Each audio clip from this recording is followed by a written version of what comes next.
Destruição total dos russos na direção de Lima. O inimigo ficou sem artilharia. A Rússia concordou com o plano de paz de Trump. Discurso sensacional de Putin diante dos embaixadores.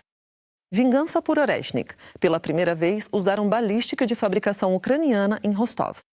Dezenas de oficiais russos mortos. Russos na linha de frente estão forçando idosos e doentes de muletas a fazerem reconhecimento. Ataque poderoso. No Krai de Stavropol, uma empresa fundamental para o setor energético russo, fabricante de motores de foguete, foi destruída. A Rússia atacou o monumento bandeira em Lviv com um homem-tromba. Stepan Andreevich manteve-se firme. É mesmo uma guerra? Tropas europeias chegam à Groenlândia. Trump está furioso. Separatismo da Rússia. A República do Bascortostão manifesta agora um desejo crescente de se separar definitivamente da Federação Russa. Enquanto isso, os movimentos de resistência clandestina dentro do território estão ganhando uma força significativa e visível, organizando-se de forma estratégica contra o controle central de Moscou. E agora, para as notícias da linha frente. Segundo analistas, as tropas russas avançaram nas regiões de Donetsk e Zaporizhia. O inimigo avançou próximo a Zheleznyansk, Yablonovka e Stepnogorsk. Os esforços dos russos na região de Stepnogorsk são confirmados por militares ucranianos e correspondentes de guerra. Bogdan Miroshnikov escreve que o inimigo avança, mas não controla nada. Porém, a tendência é perigosa. O inimigo continua se fixando por todo o assentamento. Mesmo assim, eles controlam muito pouco. Porque eles entraram em pequenos grupos nos porões. Agora é difícil tirá-los de lá. Muito mais perigoso é o avanço do inimigo em direção a Lukianovsk, que é o flanco de Stepnogorsk. Se ambos os assentamentos forem perdidos e o inimigo finalmente alcançar a linha do rio Conca, a situação ficará realmente ruim. Porque, nesse caso, o ocupante vai trazer para a região de Stepnogorsk e Lukianovsk artilharia de tubo e foguetes, para então atacar Kuchugum, Balabino e outros arredores de Zaporizhia. Os planos de criar uma base para bombardear Zaporizhia e seus arredores também são mencionados pelas Forças de Defesa do Sul, explicando isso pela localização estratégica de Stepnogorsk. No que diz respeito à região de Donetsk, o inimigo lá não desiste de tentar avançar ainda mais e, para atingir seus objetivos, utiliza até aposentados e doentes. Andrei Cherny-Shapovalov, sargento-chefe do 3º Batalhão Mecanizado, conta que na direção de Konstantinovka, os russos mandam aposentados ou doentes para a linha de frente. Se precisam verificar se há nossas posições ou qualquer outra coisa, eles mandam ou doentes ou aposentados, ou seja, pessoas com pouca mobilidade. Ele fisicamente não consegue se mover rápido, manobrar ou fazer alguma coisa. E eles mandam esse tipo de pessoa. Ou seja, para descobrir se há em algum lugar nossas posições de fogo, alvos ou posições. Por sua vez, os ucranianos. O militar Alex destaca que, ultimamente, 90% dos soldados russos que eles identificam estão sem armas, sem equipamentos de proteção, apenas com bengalas ou muletas. Notamos recentemente um fato interessante. 90% de todos os soldados russos atingidos e identificados são realmente assim.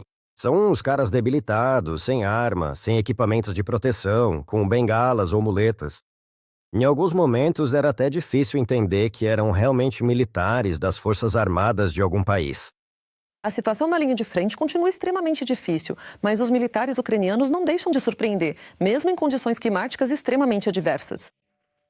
As tropas das forças de sistemas não tripulados destruíram em 48 horas 6 sistemas de defesa antiaérea e radares russos em territórios temporariamente ocupados das regiões de Donetsk e Zaporizhia. Os ataques foram realizados a uma distância de 46 a 160 quilômetros da linha de frente. Os guardas de fronteira também não ficam para trás. Da direção de Lyman, uma unidade de fronteira. Fênix desferiu um poderoso golpe na artilharia inimiga nos últimos dias, destruindo cerca de 10 de canhões. Eles também estão dando trabalho para os soldados russos na direção de Kursk. Lá, os combatentes da fronteira de aço transformaram as posições inimigas. Viraram sucata, menos 3 unidades de equipamento, 2 abrigos, vários ocupantes e uma antena. Mais detalhes sobre o que está acontecendo na linha de frente e ao redor dela neste momento, você confere na nossa análise. Na véspera, drones ucranianos destruíram o radar Prima P-18, um sistema de defesa antiaérea Tor e um sistema antiaéreo Tunguska na direção de Zaporizhia.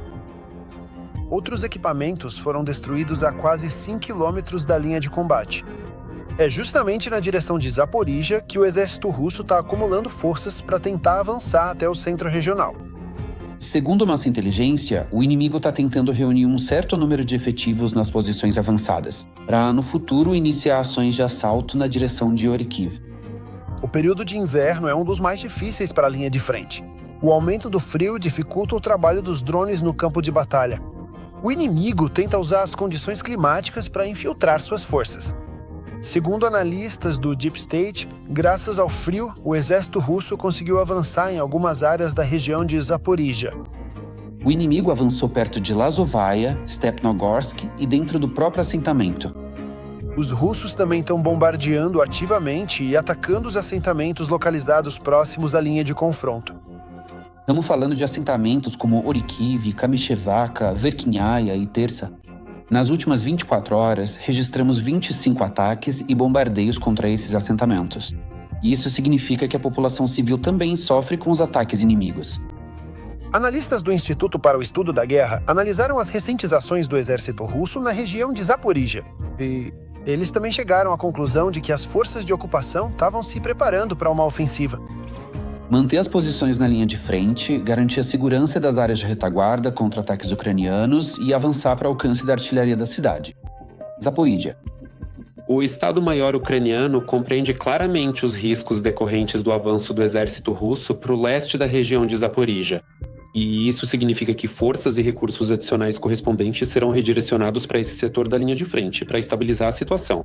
Na direção de Kupiansk, na região de Kharkiv, foi notado um aumento no uso de diversos equipamentos, artilharia, tanques e veículos automotores.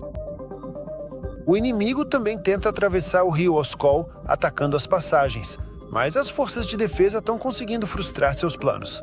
As forças armadas da Ucrânia têm a iniciativa tática lá e mantêm uma cabeça de ponte na margem esquerda do rio Oskol. Os ucranianos também conseguem conter as unidades inimigas nas proximidades de Golubovka e Afrika, limitando as tentativas russas de avançar para a margem direita de Kupiansk. Como confirmação dos sucessos em Kupiansk, os soldados ucranianos hastearam a bandeira no prédio da prefeitura da cidade. O grupo de busca e ataque CART e o grupo tático Kupiansk estão finalizando a limpeza da cidade, que foi possível desbloquear durante uma operação bem-sucedida sob a liderança do comando do 2º Corpo da Guarda Nacional da Ucrânia. Atualmente, há não mais que algumas dezenas de militares das Forças Armadas da Federação Russa em Kupiansk, e a operação de limpeza da cidade. De modo geral, em toda a linha de combate, a esmagadora maioria dos ataques do exército russo. Infelizmente, apesar de todos os esforços monumentais e da dedicação incansável de todos os envolvidos no projeto, o resultado final não atingiu as expectativas esperadas e, lamentavelmente, tudo termina em um fracasso absoluto e inevitável, deixando uma sensação de profunda frustração em todos que acompanharam o processo do início ao fim desta jornada exaustiva e complexa que agora se encerra sem sucesso algum. Sempre prontos. No Kremlin, mais uma vez começaram a tocar a mesma ladainha de que a Rússia está aberta a negociações de paz e pronta para trabalhar pelo fim da guerra. Foi o que declarou o porta-voz de Putin, Dmitry Peskov. Isso é realmente verdade. O presidente Putin e o lado russo mantêm sua abertura. A posição da parte russa é bem conhecida tanto pelos negociadores americanos quanto pelo presidente Trump. Ela também é bem conhecida em Kiev e pela liderança do governo de Kiev. Na véspera, o mesmo foi dito pelo ministro das Relações Exteriores da Federação Russa, Sergei Lavrov.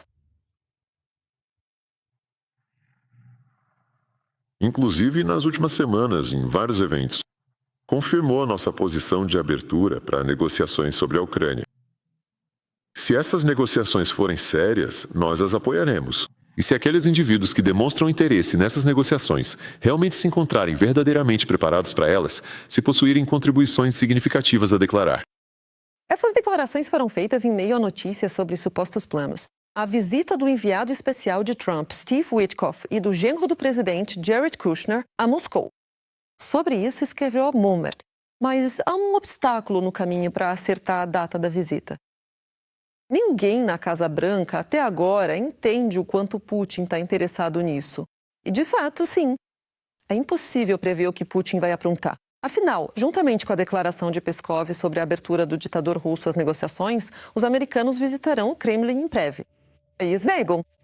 Mas eles afirmam com convicção que a situação em Kiev está se deteriorando e que chegou a hora de Zelensky tomar uma decisão. Dissemos no ano passado que, obviamente, já era hora de Zelensky assumir a responsabilidade e tomar a decisão apropriada. Ao mesmo tempo, Donald Trump também se pronuncia. O presidente dos Estados Unidos diz que Putin já deu sinal verde para um acordo de paz e que quem está demorando é justamente a Ucrânia. A acusação de Trump contra o presidente da Ucrânia respondeu o primeiro-ministro da Polônia, Donald Tusk. Segundo ele, foi a própria Rússia que rejeitou o plano de paz preparado pelos UA.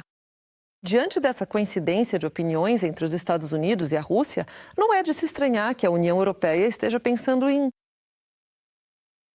A publicação Política escreve que os europeus justificam essa decisão dizendo que existe o risco de acordos secretos entre os Estados Unidos e a Rússia. Lendo os comentários dos episódios anteriores, vejo que muitos nos assistem do Cazaquistão, Moldávia, Europa e até dos Estados Unidos. Nós, ucranianos, somos muito gratos pelo apoio de vocês e temos orgulho de ter espectadores tão sensatos. Escreva também nos comentários deste episódio de qual país você está nos assistindo e se nossos amigos e seguidores te apoiam. Comente quais seguidores apoiam o combate ao Império do Mal. Leio tudo com prazer. E nós seguimos em frente. Agora vem a parte mais interessante. O encontro com os drones do bem foi um sucesso. Na noite de 15 de janeiro, drones atacaram o Krai de Stavropol. Eles atingiram a fábrica química Azot em Nevinomysk.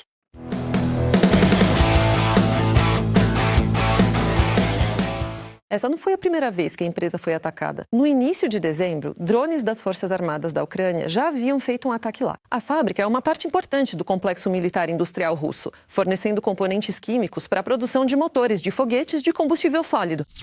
Os militares informaram que a fábrica é um elemento criticamente importante do complexo militar industrial, com uma capacidade de produção de mais de 1 milhão de toneladas de amônia e até 1,5 milhão de toneladas de nitrato de amônio por ano, o que a torna um dos principais fornecedores de componentes básicos para explosivos e fabricação de munições. A instalação fornece suporte contínuo a diversas empresas do complexo militar industrial russo e funciona como um centro químico no sistema de apoio técnico ao combate. Algo me diz que o Kibgigan russo queimará mais de uma vez e aumentará as estatísticas de sucesso dos ataques ucranianos. O comandante das Forças Armadas da Ucrânia, Alexander Sirski, declarou que, em 2025, as Forças de Defesa da Ucrânia atingiram 719 alvos no interior da Federação Russa, causando pelo menos 15 bilhões de dólares em prejuízos para o setor militar e econômico da Rússia. E, ao que tudo indica, a Ucrânia não pretende parar, já que o começo deste ano também está bastante quente. Blackouts nas regiões da Rússia, usinas termoelétricas pegando fogo, fábricas militares e de defesa em chamas. Mais detalhes sobre o início catastrófico de 2026 para a Federação Russa, no nosso material. A Rússia está em colapso. O país que iniciou a guerra hoje se afoga em suas próprias ruínas.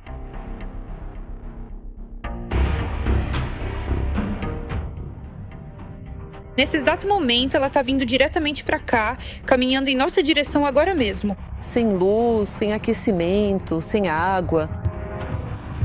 Na cidade, só os semáforos estão funcionando. O inverno revelou que o governo escondeu por anos atrás de relatórios e desfiles. Blackouts, usinas termoelétricas paradas, cidades sem aquecimento. Pessoas em apartamentos com temperaturas negativas, sem luz, sem aquecimento, sem ajuda. E não, isso não é um desastre natural. É o resultado do que o governo da Rússia vem fazendo com a Ucrânia há quase 5 anos. Ela destrói a infraestrutura crítica, deixa as pessoas sem aquecimento, sem luz, sem vida, transforma cidades inteiras em ruínas. E agora essa retaliação está voltando para a própria Rússia. E aqui... Albeira, um caos total.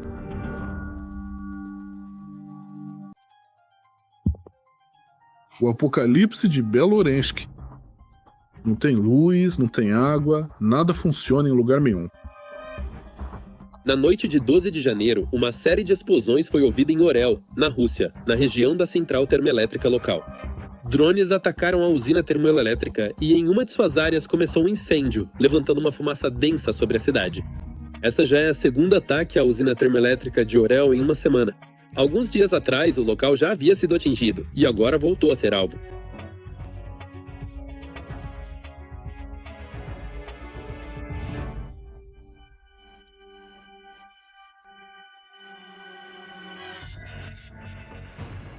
acontecendo?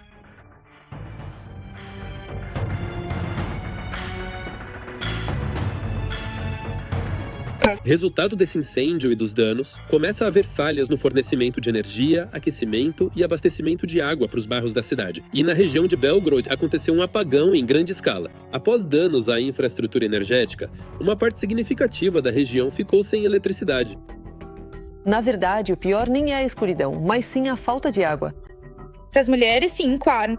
Sim, mas o que as mulheres têm a ver com isso? Todo mundo vai ao banheiro. Ou canja. O patrocinador do nosso passeio ao banheiro de hoje e do banho é o boneco de neve noturno.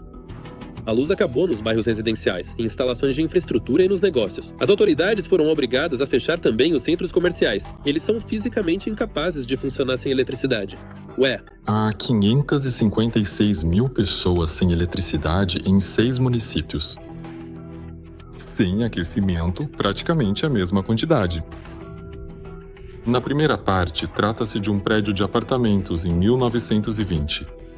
Quase 200 mil pessoas estão sem água e saneamento básico. Na região de Rostov, drones atacaram uma das mais potentes usinas termoelétricas do sul da Rússia, a usina de Novocherkassk. Após o ataque, um incêndio começou no local.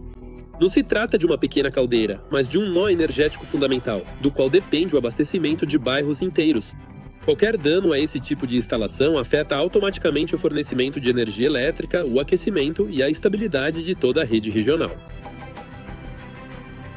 Isso não é uma scooter, tá voando. É um drone que tá voando. Ali tem alguma coisa pegando fogo.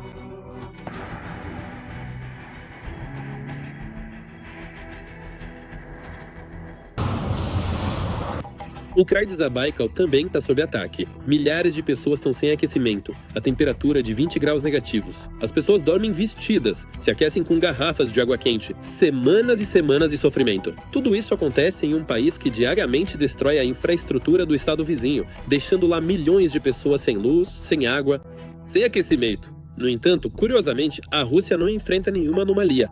Isso é apenas um resultado. Resultado da falta de investimentos, do desvio de verbas e da guerra que está voltando para dentro da própria Rússia. A Groenlândia está unindo a Roca. Em meio ao aumento das declarações dos Estados Unidos sobre planos de tomar a ilha, os países da União Europeia estão se preparando para enviar militares à Groenlândia, para reforçar a presença militar na Groenlândia, ao redor da ilha, com o uso de aviação, navios e forças terrestres. A França vai se juntar aos exercícios conjuntos da OTAN chamados Resistência Ártica. Foi o que declarou o presidente do país, Emmanuel Macron. A pedido da Dinamarca, decidi que a França participará dos exercícios conjuntos organizados pela Dinamarca na Groenlândia, a Operação Resistência Ártica. Ele acrescentou que as primeiras unidades francesas já estão a caminho do local dos exercícios.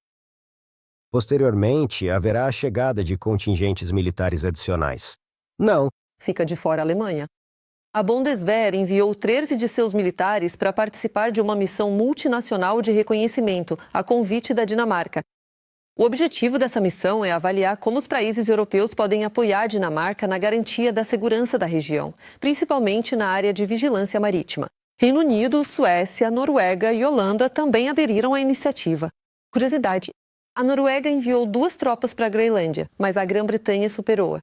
Apenas um soldado britânico chegou à ilha, mas é melhor do que nada. Mísseis balísticos de fabricação ucraniana do sistema de mísseis Sapsan foram usados em caráter de urgência pela primeira vez em Rostov. A chegada e abates. Contaremos mais sobre essa arma ucraniana em nossa reportagem.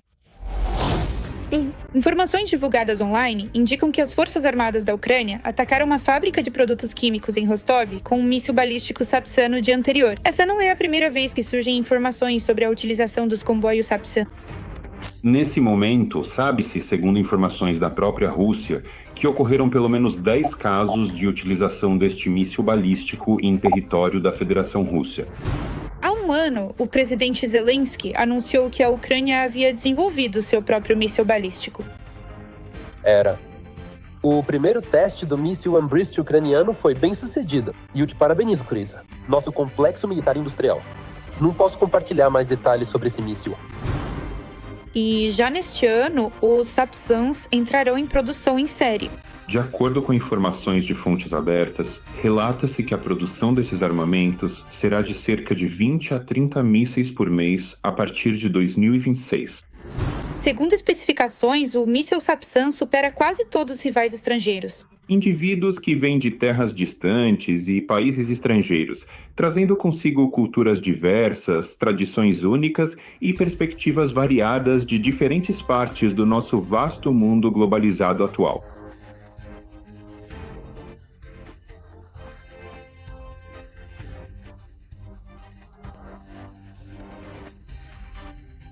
O Sapsan ucraniano tem alcance de 500. Além disso, as características tático-técnicas dos mísseis balísticos estão planejadas para serem aprimoradas. Eu acho que o mínimo é 500 quilômetros. E depois, já chegando a 1.000, 1.500, digamos assim, devemos cobrir pelo menos a parte europeia da Rússia com nossos mísseis balísticos. E esse míssil já percorreu um longo caminho. Ele já está quase finalizado, chegando ao seu desfecho lógico. Agora estão sendo realizados testes. E estamos aguardando o momento em que começaremos a produzi-lo em massa. O desenvolvimento dos mísseis começou ainda antes da invasão em grande escala da Rússia, mas, segundo especialistas, o trabalho foi intencionalmente sabotado. Possui características melhores que o Iskander e melhores do que o complexo chinês equivalente. Naquela época, digamos, há 15 anos, já estavam trabalhando nisso. E não foi por acaso. Os sauditas compraram esse sistema e, por um tempo, financiaram o projeto. Mas a resistência por parte dos russos e de seus agentes era muito grande. Aqui, porque todos eles entendiam. Ou seja, naquela época não nos permitiam desenvolver um alcance maior que 200 quilômetros. Analistas preveem que, graças aos novos mísseis, o exército inimigo enfrentará grandes problemas e novas perdas. São depósitos de campo de munição, pontos de deslocamento temporário e permanente de pessoal. Com dados de reconhecimento, podemos atingir diretamente as plataformas de lançamento, Iskanders no território da Federação Russa. Essa é a principal vantagem desses meios de ataque. Mas claro, a principal vantagem do míssil Sapsan é que ele é totalmente ucraniano. Por isso, não exige autorização dos parceiros ocidentais para atacar qualquer alvo no território inimigo. E enquanto os Estados Unidos ainda estão apenas fazendo planos para a Groenlândia, no Irã, os americanos já estão agindo. A News Nation, citando uma fonte, informa que Washington, diante do agravamento da situação no Irã, está deslocando um grupo de ataque de porta-aviões em direção ao Oriente Médio. Segundo eles, o grupo de porta-aviões está sendo transferido do Mar do Sul da China para a zona de responsabilidade do Comando Central dos Estados Unidos, que abrange o Oriente Médio. A realocação deve durar cerca de uma semana. Estamos falando do porta-aviões USS Abraham Lincoln, junto com navios de escolta, incluindo um submarino de ataque. A realocação, segundo estimativas, vai levar cerca de uma semana. Ao mesmo tempo, nos Estados Unidos, discute-se se estão prontos para apoiar abertamente os manifestantes iranianos que se opõem ao regime atual. Vale lembrar que, anteriormente, o Irã declarou estar pronto para atacar as forças americanas e Israel em caso de ataque dos Estados Unidos. A situação no Irã está cada vez mais complicada. Observadores relatam que já há dezenas de milhares de mortos. O que está acontecendo agora no país parceiro do Kremlin? E quais são as chances dos manifestantes conseguirem derrubar a ditadura? Dos ayatollahs e dos guardiões da revolução? Os protestos mais massivos em quase 50 anos. O regime dos ayatollahs está à beira do colapso. Milhões de persas em todo o Irã estão mostrando a porta para os fanáticos religiosos.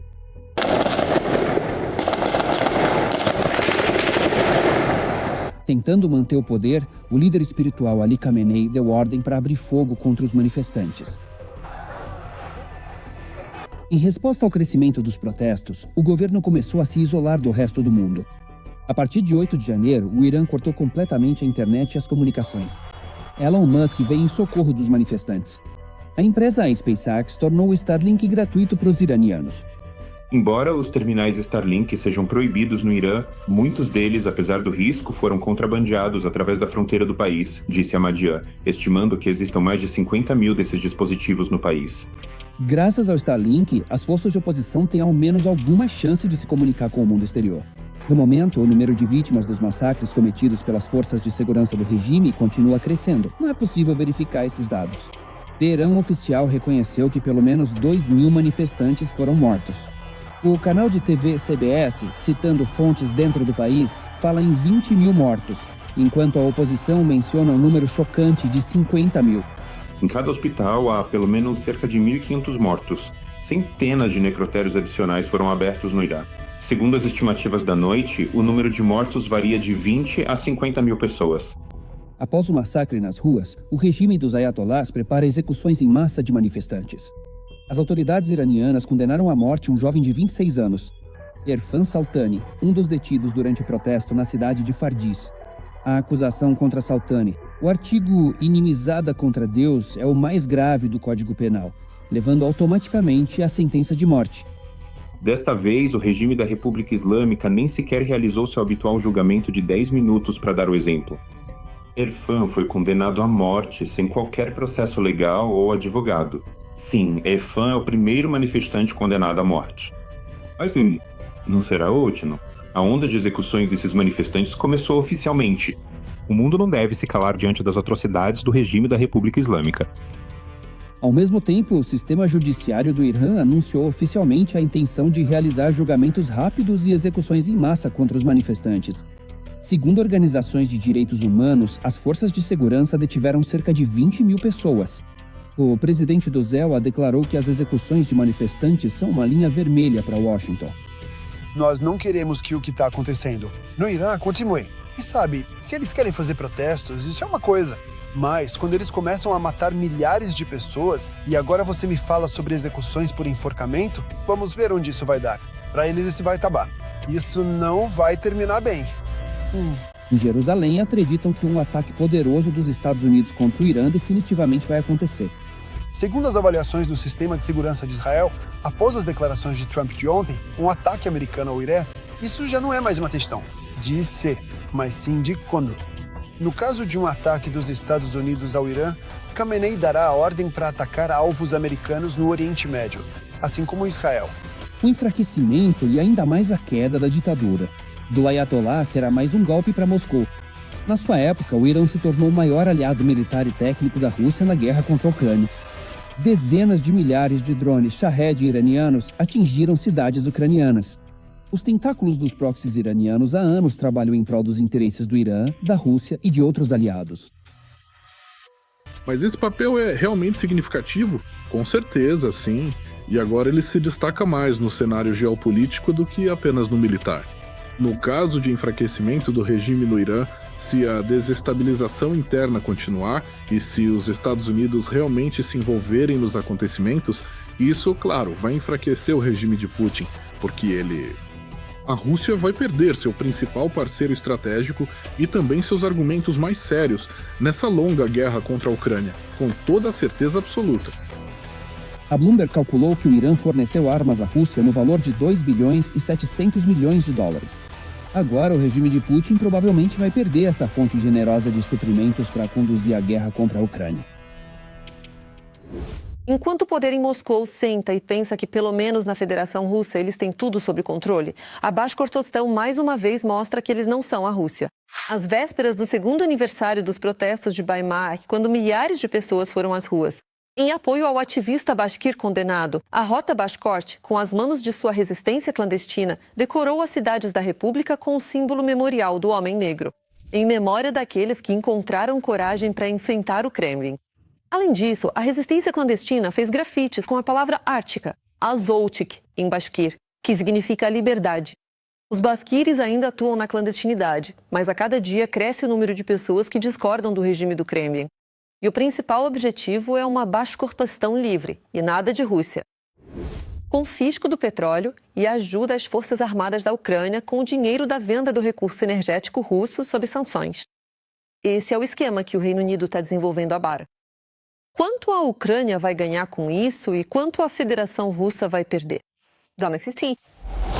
Enquanto o Kremlin procura rotas alternativas para o seu petróleo, o Reino Unido se prepara para dar um golpe duplo. Já está na hora de fechar os poços. Já é preciso parar a extração, porque não há para onde escoar o petróleo. Londres está considerando um cenário sem precedentes.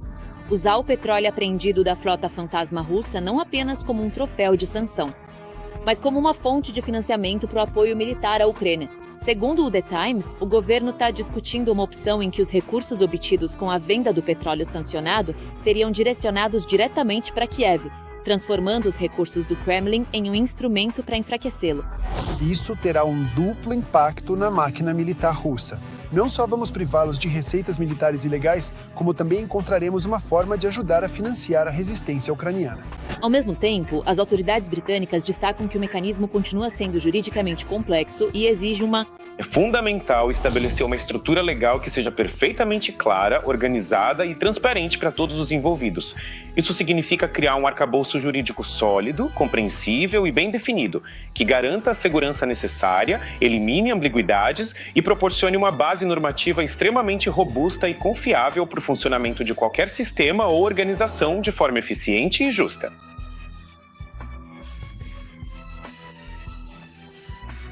O que começou com a apreensão do navio Mariner, eu considero que é uma nova etapa completamente diferente, que libera as mãos de absolutamente todos. E vemos como, ao mesmo tempo, países que antes não se apressavam, antecipando-se aos acontecimentos, países como a Grã-Bretanha e a Suíça estão começando a anunciar medidas contra a frota de petroleiros da Rússia. Ele já está passando para táticas de influência verdadeiramente mais eficazes. Paralelamente ao cenário financeiro, Londres está preparando um ataque militar. As forças especiais britânicas estão de prontidão para possíveis operações contra embarcações da frota paralela russa. Unidades de elite treinadas para desembarques de helicóptero e captura de tripulações podem ser empregadas para bloquear centenas de petroleiros que o Kremlin usa para contornar sanções e financiar sua máquina de guerra. Para isso, o governo britânico preparou previamente uma base jurídica, utilizando normas da legislação de sanções e leis de combate à lavagem de dinheiro. Assim, as operações contra a frota clandestina não são vistas como aventuras arriscadas, mas como um instrumento legítimo e coordenado de pressão econômica. Al-Kenny. Tudo isso simplesmente aumenta cada vez mais os custos por barril de petróleo da Rússia. Eles já recebem um pouco mais de $30. Por barril de petróleo, este valor está abaixo do custo para a maioria das companhias petrolíferas. Então, ao aumentar essa pressão, o mundo consegue reduzir ainda mais o valor que a Rússia recebe por cada barril, digamos para $20 a $25. Depois disso, basicamente, não fará mais sentido algum, em princípio, transportar esse petróleo. Ou seja, não cortam a exportação, não afundam os petroleiros, mas exercem uma pressão desse tipo. Cercam de todos os lados, de tal forma que essa atividade se torna economicamente ineficiente, economicamente injustificável. Novos alvos já foram definidos. 2 petroleiros sob sanções britânicas, o Spring Fortuna e o Range Valen, devem passar pelo Canal da Mancha nos próximos dias. Ambos transportam petróleo russo e navegam sob bandeiras falsas de Camarões e Zimbábue, o que os torna alvos potenciais para intervenção. O Spring Fortuna foi incluído na lista de sanções do Reino Unido ainda em maio do ano passado, por envolvimento em atividades voltadas para desestabilizar a Ucrânia e apoiar o governo russo. Ao longo dos anos de operação, o navio mudou de nome e de bandeira várias vezes, de Grécia e Malta até Panamá e Ilhas Marshall, o que é uma prática típica da frota sombria do Kremlin. O Range Valley está envolvido na exportação de petróleo a partir de portos russos, principalmente no Mar Báltico. A embarcação está ligada à empresa Radiating World Shipping Service, dos Emirados Árabes Unidos, um dos principais operadores da logística sancionada russa, e também mudou de nome e jurisdição várias vezes, disfarçando a verdadeira origem da carga. O volume total de todo esse petróleo que está atualmente no mar, que está em movimento e que está parado, ultrapassa 200 milhões de barris. Esse é um volume colossal para a Rússia. Ou seja, isso equivale basicamente a 50 dias de exportação. 50 dias! A Rússia poderia talvez não exportar mais nada e vender apenas o petróleo que já colocou no mar e que está à procura de compradores. Paralelamente, aumenta a pressão sobre a frota clandestina da Rússia até do outro lado do oceano. Os Estados Unidos começaram a intervir ativamente nas cadeias de suprimentos envolvidas no comércio com a Venezuela, o que forçou os proprietários de petroleiros fantasmas a buscar proteção com Putin. Segundo a Starboard Maritime Intelligence, desde o início de dezembro de 2025, pelo menos 26 navios trocaram sua bandeira para a Rússia. Isso representa um aumento significativo em relação a 6 navios em novembro e 14 nos 5 meses anteriores. A maioria das mudanças aconteceu depois que os americanos apreenderam o superpetroleiro Skipper na costa da Venezuela, expondo a vulnerabilidade da rede da frota sombria do Kremlin. Os proprietários dos navios, ao trocar a bandeira para a Rússia, esperam que Moscou lhes ofereça proteção política. Isso pode se tornar uma nova solução potencial para as redes da frota sombria, mas também aumenta as apostas, pois isso destaca que a evasão das sanções não é mais apenas uma questão de cumprimento das normas marítimas, mas um desafio estratégico que envolve proteção estatal e riscos geopolíticos. Cada barril de petróleo russo agora se torna não apenas um recurso, mas uma ferramenta de pressão. Enquanto o Kremlin procura maneiras de contornar as sanções, o Ocidente transforma seus próprios ativos em alavancas para fortalecer a defesa da Ucrânia, mostrando que o preço da agressão aumenta a cada dia. Tentativa de assassinato contra a bandeira? Bem, quase isso. Na noite de 15 de janeiro, a Rússia atacou Lys.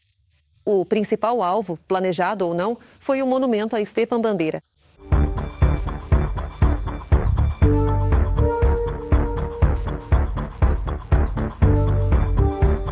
Chaquete Vero do BA1. Bem, brincadeiras à parte. Durante o ataque noturno, a Federação Russa atingiu um parque infantil na Rua Bandeira, a poucos metros do seu monumento. A greve também danificou prédios residenciais, uma faculdade, uma escola, uma universidade e um templo. As janelas estão quebradas ali. Hoje, o inimigo atacou o centro da cidade de Lviv, o patrimônio histórico da Unesco, e um parquinho infantil localizado atrás do monumento a Stepan Bandeira.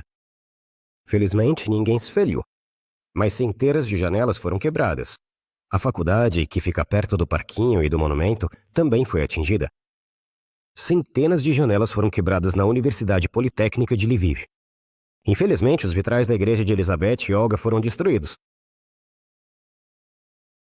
Mas vamos voltar ao monumento de Bambeira. No momento do ataque, equipes da prefeitura limpavam a neve perto do monumento.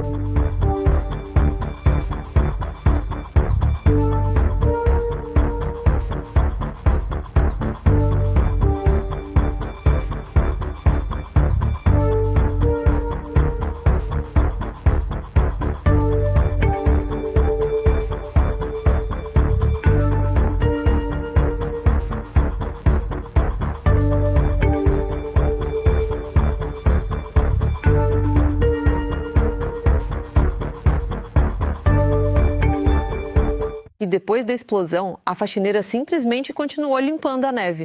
Eu estava limpando o ponto de ônibus, afinal não sabia que algo ia voar. Deixe seu like para essa mulher faxineiro imperturbável. Deixe um like neste vídeo para apoiar o que estamos fazendo. E não se esqueça de se inscrever no nosso canal Ucrânia Hoje para não perder os próximos episódios. Até a próxima!